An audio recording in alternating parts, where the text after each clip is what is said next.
What's up, Welcome to Nostalgia? Dave here with another pod about what's going on in pop culture right now. Pretty good week this week. A lot of stuff on the movie front. We got a bunch of stuff. The Chinese Top Gun, Born to Fly, finished World War II movie Sisu, movie out of Sundance, Polite Society. On TV, we have the big spy series Citadel on Amazon with Richard Madden and Priyanka Chopra. On the music front, Jack Harlow's surprise third album, Jackman, as well as the K-pop group SSERAFIM's debut album, Unforgiven. Big week. Make sure you hit the link below in the description, youtube.com/nostalgiapod, linktree.com/nostalgiapod. Follow the Best of 2023 Spotify playlist. Hit me up. Let me know what's good. Let's get into it. What's up, welcome to Nostalgia. Dave here, reacting to the Writers Guild going on strike. First time in 15 years since, 08-07 range. 20,000 people plus from the Writers Guild of America. Pens are down, and they are on strike. They were not able to come to an agreement on a new contract, with the studios. So all movie writers, all TV writers, all screenwriters are not working. They are taking turns picketing in various locations around the country and continuing to negotiate for a new contract. This is a obviously monumental event in the entertainment industry. This is not something that was unforeseen. This was certainly trending this way for several months. This is not a surprise to those who've been paying attention. Nonetheless, still significant. And, we will see the reverberations of this in the months to follow as the Screen Actors and Directors Guilds contracts come up in June. We'll see if more strikes happen, if those guilds perhaps undercut the writers in some way. We will see. But there's a lot to get into of why the strike has happened, what both sides are pushing for, and how long it's going to go. So I'm just going to get into all of that.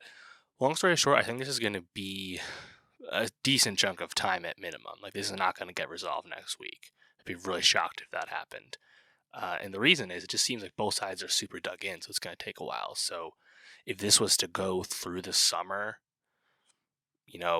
getting into the fall, I would not be surprised at all. I think we'll see what side gets skittish first, but there's a lot riding on this, and I think this has largely kind of come to a head over a lot of industry shifts. A lot of things have happened that led us to this point here.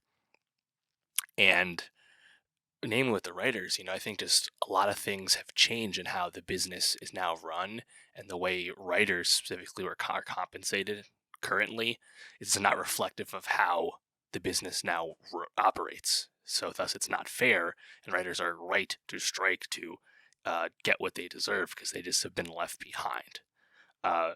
Namely, if you think about it, TV seasons are no longer 22 episodes. TV seasons are rarely even 13 episodes anymore. TV seasons are 6 to 8 episodes. Writers get paid, usually by episode that they contribute to. And on top of the shortened seasons, which just has decreased work overall, the streaming environment has completely flipped on its head the way most people really got paid in the long run, which was residuals. There is no real residuals with streaming, or at least not in a way that was conductive to rewarding success. Someone who's on a hit mega show on Netflix gets the same marginal residual as someone who's on a one and done series that doesn't even get renewed. That's just not how things used to be. And that was largely the biggest way people could get paid for their good work when it came to screenwriting. And that's just kind of been gone. On top of that, the streamers, and really everyone else at this point that's non-traditional cable, the streamers, there's no data transparency as we know in the public, right? We don't know how much people watch stuff. We only know the metrics that they kind of share and the broad metrics that can be analyzed publicly. This affects the writers too, because they don't know how successful their work even is, and thus can't use it to negotiate for more work. They can't try and even push for more residuals because they don't even know how successful what they made did. There's just a lot of things that have now happened that kind of holds the writers back. Additionally, like the studios, they're very happy to keep this data from their talent. They're very happy that writers get paid less because shows are shorter now. They're also quite happy to kind of employ mini rooms and cut corners when it comes to hiring writers and basically keep the cost down as much as possible. Netflix has gone to court in the past for this in terms of they went to arbitration for shortchanging their writers, basically. So what we're going to see as a result is, well, the late night shows, Saturday Night Live, they're just going to go dark because the writers are not working at all. You know, we're going to see, depending on how long this goes, you'll see more reality TV get greenlit because that's something that can be made without writers involved. You'll see, like we saw a headline today about House of the Dragon will continue to film because all the scripts were already done.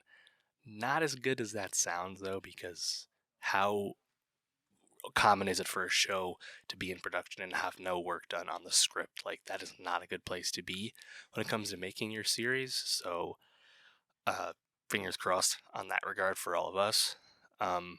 Yeah, in the meantime, the studios, they will probably eventually agree to, the raises, but I think some of the more like industry shaking stuff they're gonna dig their heels in on, and we'll see how long it takes for one side to give in. But in the meantime, I think studios will look to perhaps kill off any overall deals they didn't want, to take the opportunity. Warner Bros. Discovery certainly would. They're trying to clean those books any way they can. And Netflix will probably be happy about this for it affecting Netflix's competition more than it affects Netflix. Netflix has such that wide catalog, that global catalog, that they can really weather a storm like this for quite some time, more so than other people. So that'll be kind of interesting to see the ups and downs across that. But really hoping that the writers can get some gains here, because the traditional like marginal raises that normally would happen like don't even keep up with inflation these days, let alone reflect all the changes that have been done to the industry. So in a bubble, this would be a positive impact, a strike like this. Obviously coming out of COVID, the big Netflix reset with how streaming got really shell-shocked starting about a year ago. Like, it's not the best time for something like this to happen, but it still needs to happen because these are the people that work. And in the meantime, the middle-class writer, that's the person who's really risking a lot doing this. The wealthy showrunners are less at risk here, but there was that big story about one of the writers on The Bear at the Emmys last year going to the Emmys, winning an Emmy, and having a negative bank account balance at that time. Like, something needs to change. So, solidarity with the writers, don't be a scab. And, for more reactions when this strike hopefully ends, hopefully soon, we'll talk about that too. And for more entertainment news, subscribe, and I'll see you next time. What's up? Welcome back to Nostalgia. Dave here with a review of Citadel, the new TV series on Amazon Prime Video, spy series starring Priyanka Chopra and Richard Madden, executive produced by the Russo brothers. Of course, there's been a lot of headlines about Citadel because it's very, very expensive. Reportedly $300 million plus after all the reshoots, making this the second most expensive season of television of all time, behind, of course, The Rings of Power, also at Amazon. So I wasn't necessarily excited about Citadel, but I like spy stuff, so I was gonna check it out. I like Richard Madden. I thought he was great in Bodyguard. Priyanka Chopra, she's pretty good, in all the things she's in. So I thought, gonna check this one out. It's high profile enough. And, we got 2 episodes out last week out of a 6-episode first season. And I gotta say, it's just a really lackluster effort all around. And the word that comes to mind is generic. And that is not what you want when you spend all this money on a TV series. And I think the big issue that's so easy to harp on at this point with Citadel is that Citadel was billed as the start of this new IP franchise for a TV series franchise for Amazon, with spin-offs already in the works. An Indian spin-off, an Italian spin-off. It's going to be, very ambitious, wide-ranging TV IP out of whole cloth. However, the IP needs to be good enough to justify spin-offs in the very first place. You can't decide to make your spin-offs before you nail down your core thing first. And that's just kind of the problem with this series through 2 episodes, is that it doesn't come across as anything special, certainly not anything worthy of being spun off. And tough beat for Richard Madden between Eternals and now Citadel, two would-be franchises back-to-back that he has been a part of that have not worked out. I think Madden and Chopra are fine as is, but everything else around them is pretty lackluster, And this is, on its face, could be a really fun spy series. You have this Citadel spy organization that is, tied to no nation. They're just for the good of the world, making sure things get done and results happen that are good. And 8 years ago, they get taken out in a surprise attack by this Manticore rival spy organization for the bad guys, the rich people of the world running it. And as a result, Madden loses his memory. Chopra eventually gets hers back, but starts out her memory loss. And it's just kind of like a race to build back and prevent Manticore's takeover. Blah blah blah. Just a lot of like spy tropes, before the memory stuff harkens back so obviously to Jason Bourne, to the point where Madden's character's wife makes an open reference to Jason Bourne when learning that he had lost his memory. It's really funny, and just how obvious it is. I think there's like some fun stuff about it, right? Like the Citadel handler is Stanley Tucci. The Manticore broker fixer character is played by Leslie Manville. They're both giving good performances. They're fun, but there's just not a lot to get invested in with this conflict. I think the best part about the series so far is the opening set piece, the opening scene, which is set on a train in Europe before Manticore takes out Citadel, and you get Madden and Chopra at least swarming it up and making it fun for a little bit before things go to shit. And the shootout's pretty fun. And we got to see at the end of episode 2, you get a scenes on the rest of the season. There's some fun looking stuff. I mean, another shout out James Bond, but it looks like there's a snow set piece coming, a skiing set piece or whatever. Looks fun and all, but I just don't know if there's enough compelling to it. One really disappointing aspect of the series, episode 2, for example. There's a heist that Madden does with Tucci's help, steal his case from Manticore, and he's in and out of the secret base in 90 seconds. It's so quick, it's so uneventful. There's just not a whole lot a whole lot of build up. It's just not really cool. The showrunner's place on this series, there's a lot of reshoots. That's why the price tag got so high. Honestly, it just really shows. I just don't think there was a lot of there. And I'd be incredibly curious what Amazon decides to do with the rest of this. Obviously, once we get all of Citadel coming out, they'll see what the ratings look like. Do they go forward beyond some early development on the spin-offs? We will see. Amazon is the type of franchise that can afford to do whatever they want, but or type of streamer that can afford to do whatever they want. But there was the Hollywood Reporter piece, a month and a half ago, about how the lack of direction of what makes Amazon Prime content, and got the very recent report that a number of series are going to be moved off Prime Video onto Freevee, the fast option that Amazon has, similar to Tubi. Notably, a lot of the shows they're moving to that platform were underperforming series, or series that didn't really have the features they expected. So Amazon is also tightening the belt at least a little bit in how they're operating with Prime these days. So I don't think Citadel is going to have the blank check necessarily that you'd expect it to if this came out a few years back. But we'll see what those ratings look like, because the critical reception has not been strong. And I gotta say, I wasn't too impressed. But let me know, did you watch Citadel? Did you like it more than me? And for more TV reviews, subscribe. And I'll see you next time. What's up, welcome to Nostalgia. Dave here with a review of Polite Society, the new film from Nida Manzoor, her directorial film debut, creator of We Are Lady Parts.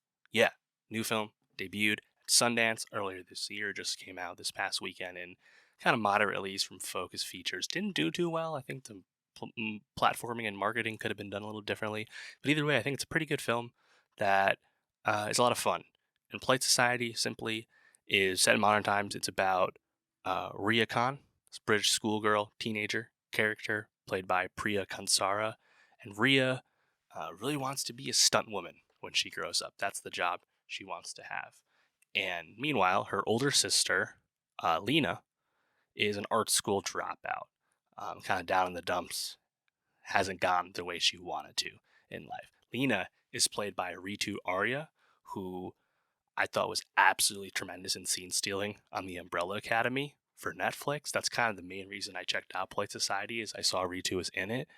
And uh, it's an interesting film because it's kind of both like a fantastical at times, like action comedy film that also has a lot of subtext around like London Pakistani culture and what it means to fit in and grow up. The immigrant experience is filtered in here as well. It's kind of got a lot going on in terms of dramatic interest. I don't know if a lot of the more like heady themes necessarily land with like a strong enough like conviction, like a real thud, the way you'd want. But the movie is still like a real lot of fun. And I think overall it's a successful film, even if it doesn't really rise above itself, with the kind of dramatic, like thematic interest it might have, really the crux of it is Lena, the older sister, ends up getting in a relationship with Salim, who's a really desirable bachelor in the community. And Rhea kind of feels this is like an affront to, her and her sister's dreams. She's going to give up being an artist and go off to Singapore with this really successful doctor instead. And Rhea just won't have that, and like she's like the rebellious teen, of course. She recruits her friends to try and stop this relationship by any means necessary, and all that stuff's good fun. There's a lot of like stylized like action moments where it's like clearly like what's going on in Rhea's head as someone who has a huge imagination, but also like it's presented as if it's like real and what's happening. It's kind of an interesting thing you have to wrap your head around. I think my biggest gripe with the film is it doesn't really like I said, kind of like wrap itself up in like a rich manner at the end, but it's still kind of satisfying enough. Like I enjoyed my time with everybody here. Salim's mother is played by Nimra Buka, who you might recognize from Miss Marvel recently. Um, in general, I think like the comparison for a lot of the action scenes and like the way the movie treats action is very like Scott Pilgrim-y, not as much like in your face like graphics and like colors and stuff, but like that kind of like sensibility and interest in portraying action is very Scott Pilgrim-y, and it's not hard to like draw some lines between like how that movie handles depth and like something like Everything Everywhere, for example. Like interesting film, I would say. I think it's pretty fun, and I mean I would have loved more Ritu Arya. She's clearly the supporting character, to Rhea, but overall I think it's good enough fun. The ending, probably third act, stuff's probably the most fun of all. Watching the action really ratchet up while everyone's in like traditional wedding garb is like quite enjoyable. So I think Polite Society, has a lot of components to a lot of different types of movies. Some of the things work better than others, but at the end of the day, teen action comedy, coming of age, there's a lot going on that's pretty easy to wrap your head around and get on board with. So I'd endorse Polite Society. Check it out. It'll probably hit VOD pretty soon given the lackluster box office, but let me know what you thought of the movie. And for more movie reviews, subscribe, and I'll see you next time. What's up? Welcome back to Nostalgia. Dave here with a review of Sisu, the new Finnish World War II action film, war film, from Jalmari Helander, the Finnish director. This is a movie that was not on my radar at all until I saw the trailer very recently before seeing something else. And I was like, wait, what the heck is this? Oh, it's coming out soon? Let's go. Sisu is a very straightforward, very simple, you could say, film about a very specific thing. But what that thing is executed on quite well. And ultimately, it's pretty satisfying, even if it lacks some depth. And I had a good time with it. So I would recommend Sisu if it's that your kind of thing, which is, like I said, it's pretty straightforward. Where we're in 1944 in Finland, specifically the Lapland War section of World War II. The Nazis are leaving Finland as the war is coming to a close, and this gold prospector character, local, played by Jorma Tomila, the Finnish actor, this gold prospector, he discovers like gold, like a comically strong gold reserve while he's like mining for gold. And on his way to back to eventually cash this in at a bank, he encounters a Nazi soldier battalion, and he has to start running for his life. However, what these Nazis did not realize is that our main character here is in fact a Finnish commando who had stopped fighting in the war, but has quite the reputation, so much so that he's actually like notorious for being unable to be killed. And the movie very quickly gets into a John Wick inspired, grisly, visceral action film where this prospector just starts taking out these Nazis as they continue to pursue him, and he wipes out this whole company eventually. And the John Wick comparisons make a lot of sense because the action is incredibly visceral and grisly and bloody. Our main character barely speaks at all. Our main character has a dog. The dog's not killed, but the Nazis do shoot at the dog and fuck with the dog. So very Wick-esque. John Wick meets 1944 meets Finland. Like, it's not that far off, I think what might lose some people with this movie is that everything I just outlined is basically all there is to it. There's a group of Finnish women that have been captured by the Nazis and have been transported with them. They eventually get their revenge as well, but everything with them is also pretty straightforward. There's just really no character development going on with this movie. It's just a man fights back to protect himself and cash in that gold. Like, it's straight down the middle. There's no character arc.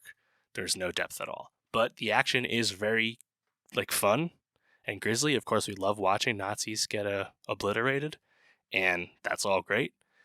I think the action eventually gets less and less grounded. You eventually get up in the air. We're in airplanes, but some of the sequences towards the end when there's a set of vehicles that get taken out, that's quite fun. There's a really ridiculous underwater section. Probably the most fun part is early on in the beginning with the landmines, though. That's where it's at least a little more grounded. But overall, it eventually kind of gets absurd. But for what it is, I think it's pretty solid.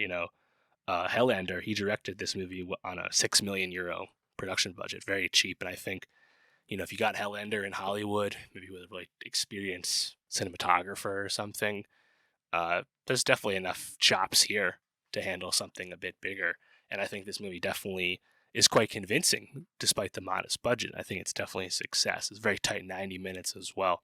Probably my favorite aspect about the movie straight up would be Axel Hennie's character. He plays the officer of the Nazi company, the SS officer. Reminds me a lot of how Rufus Sewell carried himself in Man in the High Castle. Just a very convincing Nazi officer character. It's quite convincing. Yeah, so I'd say it's a crowd-pleasing movie, but also incredibly simple and unafraid to be simple as well. It's not ashamed of what it is, and I think that's worthy of something, even if it might not be the most broadly appealing war movie ever. But yeah, check out Sisu. It had a moderate release as well, probably a bigger release than I expected, to be honest. It was even in some premium screens in some theaters, so pretty cool. Shout out Finland. But did you see Sisu? How did you like it? And for more movie reviews, subscribe, and I'll see you next time. What's up? Welcome back to Nostalgia. Dave here with a review of Born to Fly, the new blockbuster film, military film from China. Basically, the Chinese Top Gun as it's been billed. This movie just got a release in about 75 theaters this weekend in the United States, and I was looking forward to checking it out. I've seen a few Chinese films earlier this year. Always fun to compare and contrast. And this one, has been billed as the Chinese Top Gun. Was supposed to release at the end of last September last year, and for reasons that are not officially known, that movie was pulled from release. Some people think due to spicing up the effects. Obviously, in the wake of Top Gun Maverick's massive success last year, I think there was a lot of pressure on Born to Fly in the Chinese film world to be up to snuff, at least as much as it could be. And it kind of sneakily came out at the end of April here. People weren't sure if this was even going to come out at all when it got pulled at the end of last fall. So, in a sense, it's great that it's still out. People can see it. It's just getting released in China now, so it's more or less a day and date release with the United States, which is kind of rare. But yeah, I think overall I enjoyed the film. I think it does an effective job, I think, of portraying the core conflict, which is what this movie is about, which is kind of like the Chinese push to modernize and compete and catch up in like the world sphere. In this case, which would be the development of advanced stealth fighter jets. Funny enough, this movie refers to the fourth gen fighters as what like our characters are developing, but what they actually were developing was the fifth gen fighter in the film. They used the wrong terminology in the movie. Funny enough, this is about the J-20, which is like the equivalent of like the F-35 or whatever the U.S. has. Yeah, so calling it the Chinese Top Gun makes a lot of sense because it's very similar. In this case, it's about test pilots who are testing out the designs on these Chinese fighters before they can be given out to the frontline rest of the military. So it's kind of a bit of like the right stuff kind of vibe in terms of like racing against not even racing against the clock, but just like, can we pull this off? Can we achieve this greatness? Similar to Top Gun Maverick, the enemy of our leads here is unnamed. It's an unknown enemy nation. There's really no context given. Like how they did it in Maverick, I enjoy this decision. No need to inflame tensions with a film. It doesn't make much of a difference. You don't have to name the bad guys, quote unquote, because you're not even seeing them. Yeah, so I think, what's interesting about this one too is the lead is Wang Yibo, who is a Chinese idol turned actor. I just saw him in The Hidden Blade, and I didn't think he was that great in Hidden Blade. He was pretty wooden, in my opinion. I think he's a lot better in this movie as our lead here, who's kind of like the lead pilot. They go off to this kind of not like special school basically for all the best test pilots to begin testing this stuff. And what's kind of fun about Wang Yibo's performance is how it gets to play off Hugh Jun's performance. Hugh Jun is the commander of the test pilots. They have actually pretty good chemistry, and Hugh Jun has like a really great presence in the film, which I really enjoyed.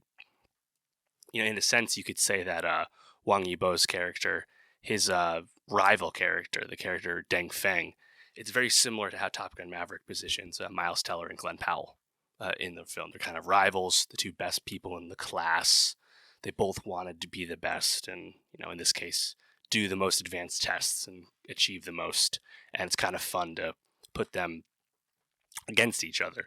I think the one glaring omission that Born to Fly has in comparison to Top Gun Maverick would, of course, be there's no Tom Cruise in this movie. There's no Maverick, As much as I think Hugh Jun is great, it's kind of playing the Maverick role as a commander of these young recruits, this new generation of pilots. He's not actually like the lead of the movie, and he doesn't have the I think audience relationship for decades and decades the way people have with Tom Cruise when they watch Top Gun. So it's not like a clear comparison, but like you are kind of lacking in that. I think overall the movie has like a pretty fun momentum when it comes to like doing the test stuff, the training montages. Nothing is that surprising. It's a pretty like straightforward plot. But I actually think like there's a key moment with a character that you've grown to know, and there's a moment of loss. And I think that moment is actually played to a really good like dramatic effect, like an emotional effect. And I was pretty surprised about that because on the other side of things, like there's some like home life stuff, whether it's like a potential romantic subplot, the family back home, all that stuff I think is quite thin and underdeveloped and perhaps didn't even need to be in Born to Fly. The best stuff about it's definitely everything directly going on with like these pilots doing the tests and trying to, achieve the greatness they seek. Obviously, this is a movie about the Chinese military, but I didn't find it as like overly jingoistic or nationalistic or propagandistic. To me, it's just like Top Gun Maverick in the sense that it's pro the military in question, the military being displayed, but it's not like overly like aggressive. It's not the Chinese like wolf warrior vibe that we've gotten in past Chinese films, action films, military films. It's not really about that. It's not like the rah rah rah patriotism. It's not really that. Um, it's obviously pro what it's about, and I think that there's like an ending like dogfight scene that I think is like kind of on the nose, but like that's how a lot of these Chinese blockbusters are. They can be a bit on the nose about things, but I didn't find it super offensive personally. Um, and even if it was, like who cares? It's fine. Like you want to make it offensive, by all means, go for it. Like it's all cool. It's all good. Um, yeah. So I think like overall, it's a pretty solid film. I enjoyed it. Like yeah, if you like Top Gun, you like that kind of stuff with like a team of recruits trying to do a mission and achieve against great odds. In this case, it's like the great odds are like science and experience. Like, can we pull off the development of this plane without all of us killing ourselves and doing all these tests? Like that's kind of like the actual conflict. So in a sense, it's like inherently like lower stakes because it's like you're intentionally making it about life or death with your own decisions. It doesn't necessarily have to be, but like that's what this is about in terms of like sacrificing for the greater good.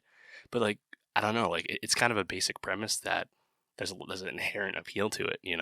So I thought it was pretty fun. Also the effects, this is a movie that was not filmed up in the sky the way Joseph Kosinski made Top Gun Maverick. It's not like practical plane effects up there.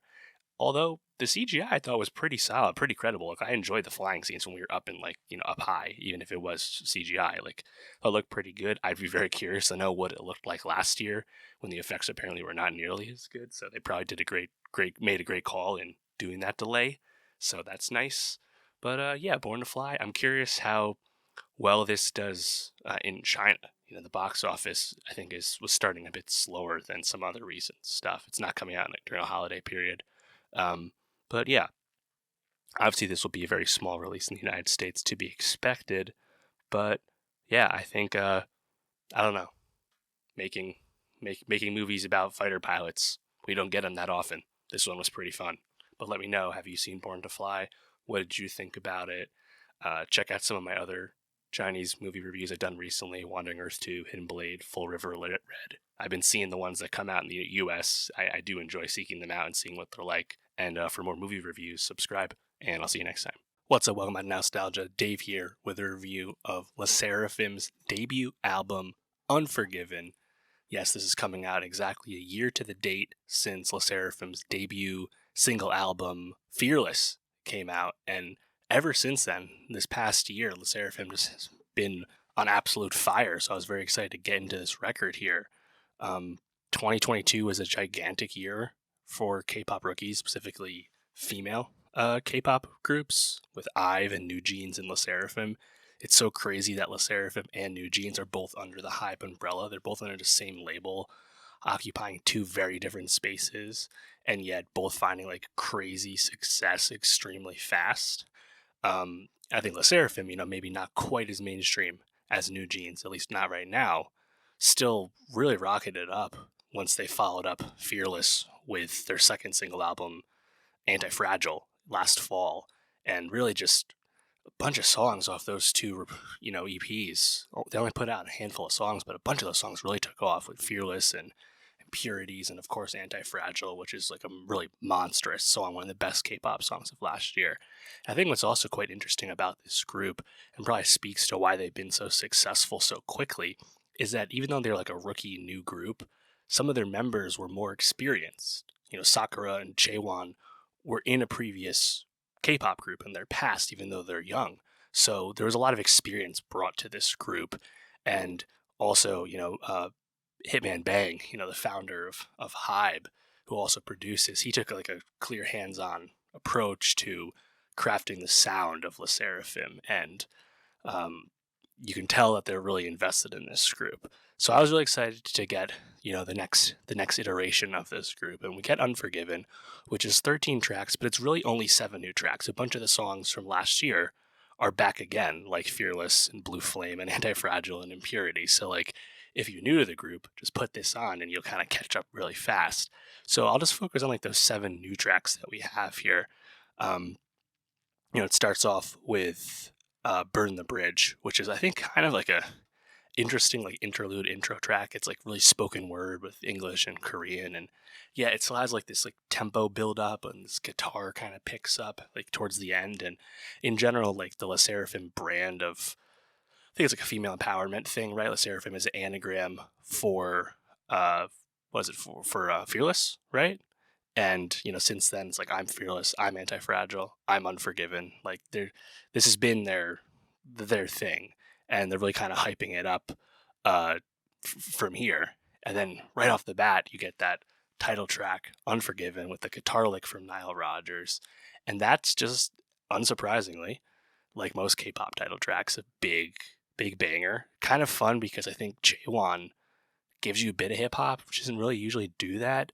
But I think what's so cool about her as a K-pop artist, K-pop figurehead, is that she just has tremendous presence. Obviously she's a huge figure of all the music videos and the choreography, but like she, I think, has just a really confident performance style. And with a song like Unforgiven, where she's giving you like more high tempo, like rapping style, really for the first time with this group sound thus far, I think that was really fun. Just to really a hard banger right off the bat. And then, God, I was thrown for a loop with the next song, No Return, Into the Unknown.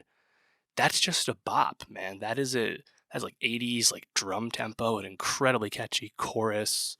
You got like these like heavy horns coming in, that like I'm Not Low-Key vocal breakdown. But then right after that, Jaewon's famous high note comes in. Like, I think that song is incredible and really steals the shine from Unforgiven. Usually K-pop title tracks are like the big banger, the big showstopper. And this one's certain, and Unforgiven certainly is, but I think No Return is just a crazy fun song. I really love that one. Just in general, like the production on Unforgiven is what really surprises me. Like, if you think about their past work, it was, I think pretty wide ranging already. You had really like stripped down slower songs like Impurities alongside more up tempo, like traditional K-pop bangers like Anti-Fragile. They take it a step further with Unforgiven because the production is just really all over the place. You have track 3 of the new songs, Eve, Psych, and the Bluebeard's Wife. That is just like a straight like electro, like drum and bass song. And then, the last track, Fire in the Belly, is like a Latin pop song. There's such a wide range of production on here. Later on, we have Fear Not, which is like a straight up guitar ballad. The singing really livened up on that one.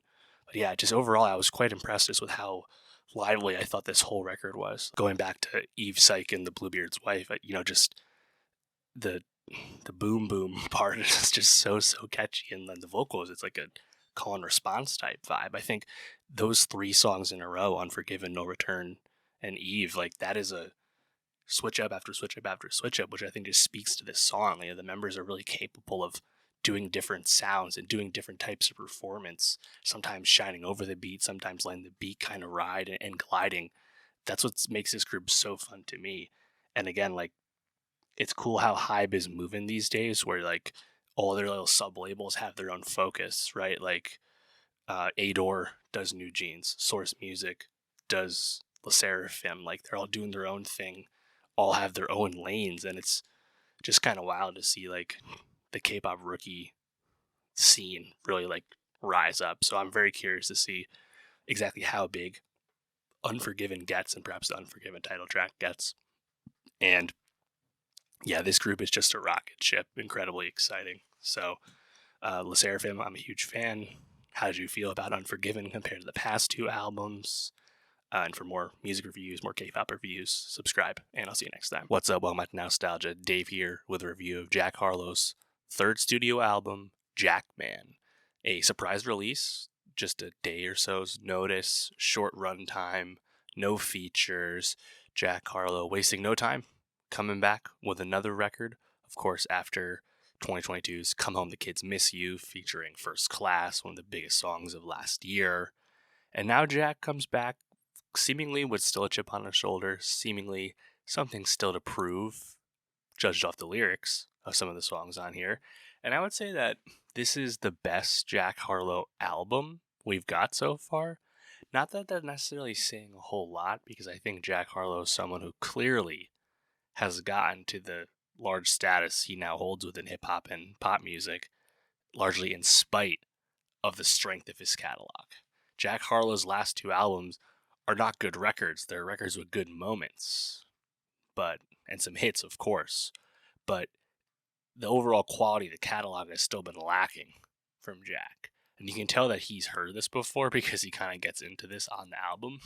But to his credit, I think the album starts off really, really strong with the first three songs: Common Ground, They Don't Love It, and Ambitious. And Common Ground is really something we haven't really heard Jack do so much, which is lyrically, honestly, be pretty self-reflective, self-aware, and speak on something important, which is, as a white man finding great success within a black space, hip hop, of course, Jack is still using this time to be observant of things he sees, and I think it's pretty perceptive to speak on, large white crowds at hip hop shows, uh, being excited to say the N word at the show, or adopting slang from hip hop, even though it's not from the lifestyle they're from.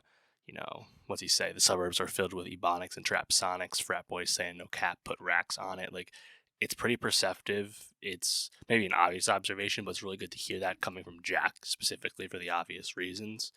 And honestly, the drums in the song sound good. Like, it's on, like, it goes hard and has a nice message. So I really like hearing that from Jack. Not that Jack hasn't come across as, thoughtful before, but this is also the guy who, he had some minor snafus in the past, like the Brandy thing. So I think it's good to hear this from him.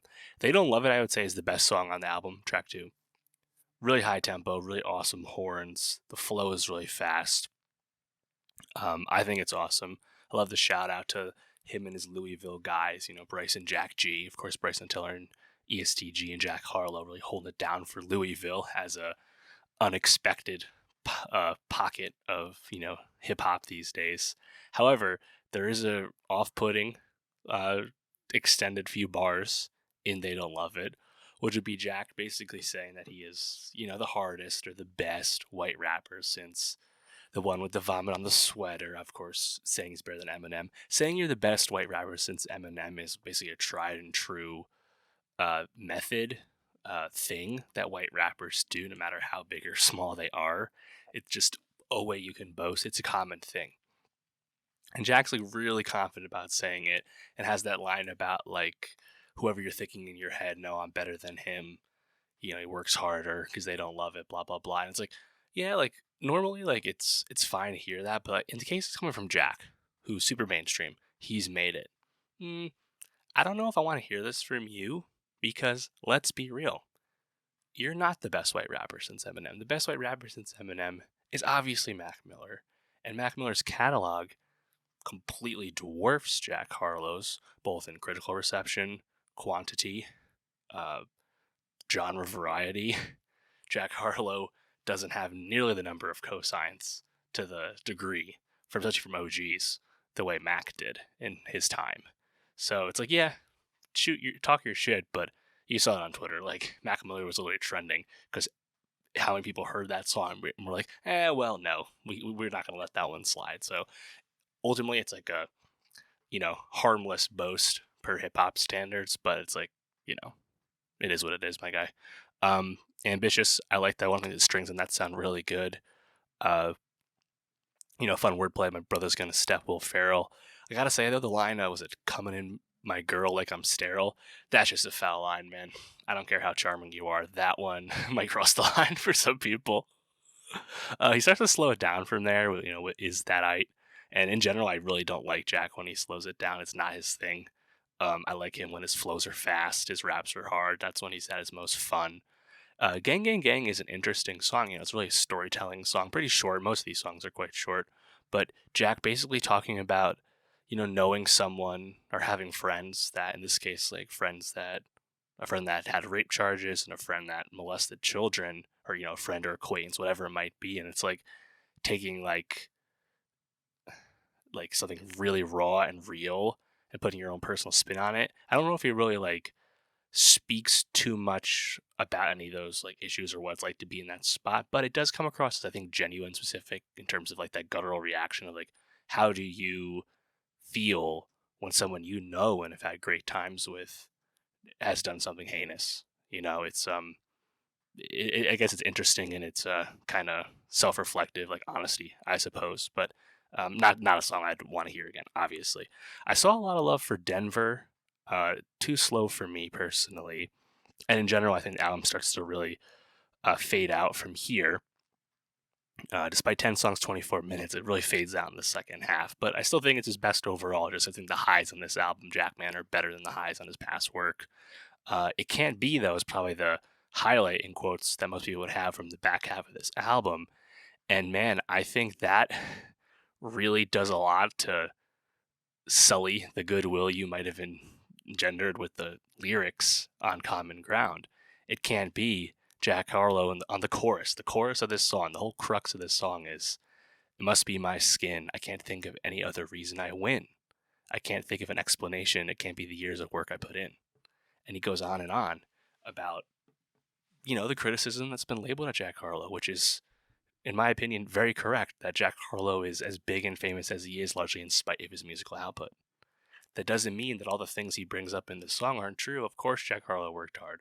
Of course, Jack Harlow is incredibly charming. People like him.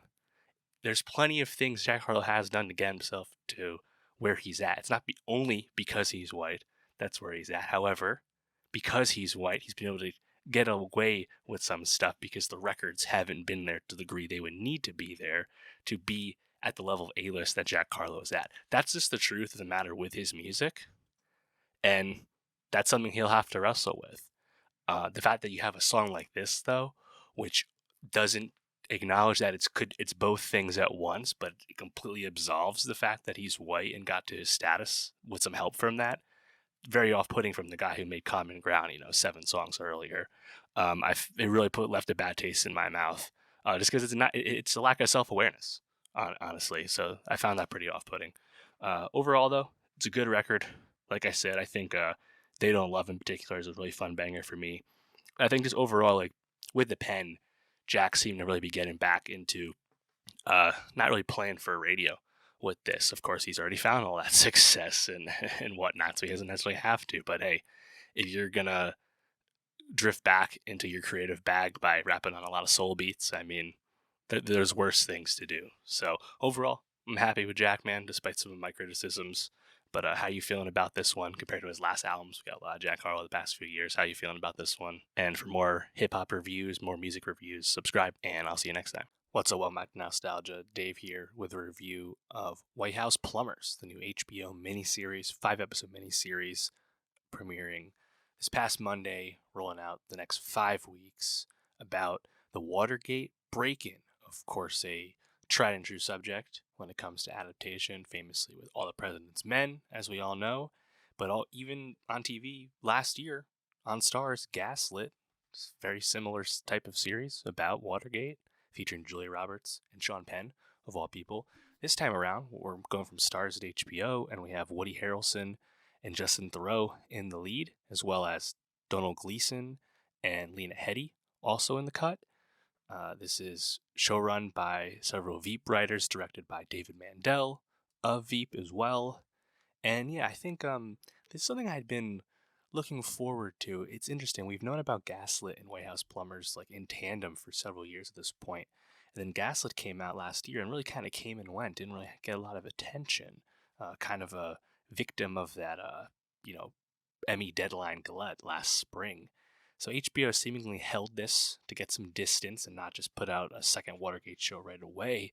And it's not quite the series I expected, although I guess with, some Veep alumni in the mix, it makes some sense. But it's really a kind of a comedy, a lampooning of the situation, notably Richard Nixon having some operatives, these titular plumbers, fix the leaks as the Pentagon Papers leak out of his administration, and that, of course, leading to wiretapping and the attempted, Watergate burglary of the DNC.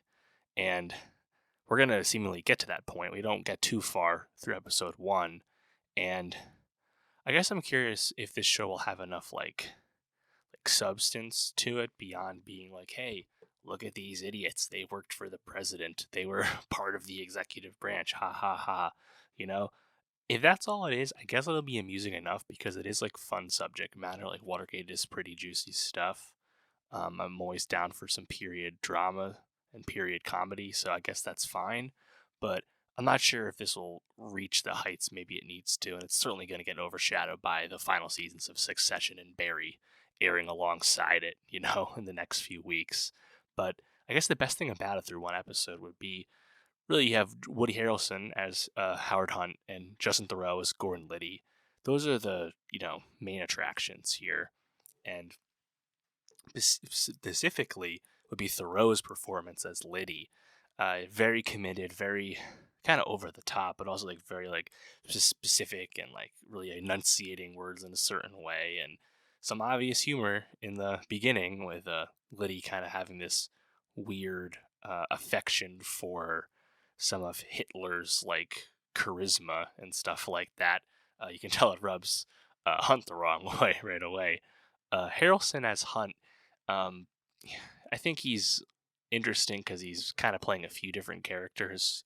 He's different when he's with his family, and we meet his kids right away too. I wonder how much of the family life will lead itself to substance versus feeling like a kind of underdeveloped side plot. We'll see. He feels like a different character when he's with his family versus when he's kind of like doing like black ops shit with Liddy and with his Cuban underlings. It's more fun when they're doing the spying, quote unquote. That's for sure. Haven't seen too much of Donald Gleason just yet, but he plays John Dean, one of the attorney, one of the people who gets implicated in Watergate. So I'll be watching the whole show. Only 5 episodes. Tough to get too mad about such a short commitment. And also, I didn't really see much of Gaslit, so I might as well watch one of these. But yeah, maybe this is not quite the Emmy darling it was pronounced to be. I'm not too sure yet. I think the jury's still out. I had plenty of fun with it. And I think I'm a big enough fan of the subject matter that makes me want to continue watching it. I'm kind of watching these like buffoons basically get exposed and end up taking down the very president they were attempting to help re-elect. That'll probably be amusing enough. Some of the advanced reviews noted that there's like kind of some obvious line readings and script notes or comments in the series trying to parlay like this style of politicking to modern day Republican politicking, and we'll see how on the nose that feels when it comes up. I haven't seen it yet, but yeah, White House Plumbers. I think it's a soft recommend at this point because I did enjoy it thus far, and even if it doesn't amount to anything too special, I don't know. Watergate's pretty fun to spend some time with, so I think that's good enough for me. We'll see. But did you watch White House Plumbers? Did you like it more than me, less than me? How you feeling? And for more TV reviews, subscribe, and I'll see you next time. All right, that'll do it this week. Next week, we're going to hit Guardians of the Galaxy Volume 3, Star Wars Visions Volume 2, and some music. So hit me up. Let me know what's good. YouTube.com/nostalgiapod. Hit the links below. See you next week.